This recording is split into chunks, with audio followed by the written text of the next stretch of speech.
चलें फिर मैं भी आप लोगों के साथ चलता हूँ। डॉक्टर से मुलाकात के दौरान मैं भी मौजूद होऊंगा। नहीं बेटा, इसकी जरूरत नहीं है। तुम लेट हो रहे होगे, तुम चले जाओ। तुम्हारे बाबा का दिल भी मुतमईन रहेगा, वरना तुम्हें पता है ये बार बार फोन करते रहेंगे और फिर मैं अलग नाराज होंगी।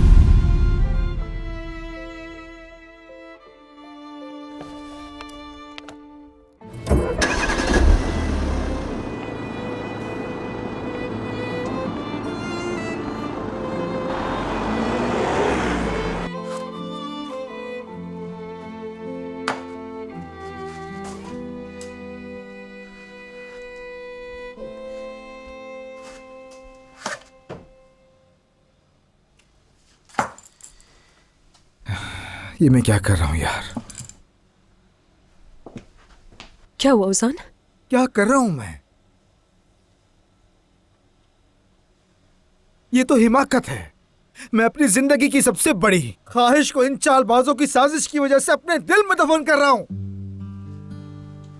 भाई, आप इससे अच्छी जगह बना लेंगे। इस वक्त हमें आपकी जरूरत है, इस जगह की नहीं। ये मामला खत्म नहीं हुआ मुराद, इसे हल करके रहूंगा। हुसैन, हम जीरो से शुरू करेंगे, फिर से एक नई जगह बनाएंगे। कुछ भी खत्म नहीं हुआ नाज़ली, हो ही नहीं सकता। सुनो, सिर्फ 5 मिनट बचे हैं। सामान उठाओ और निकलो यहां से।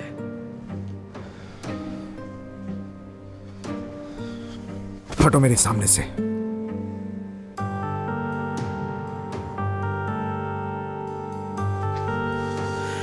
हाँ।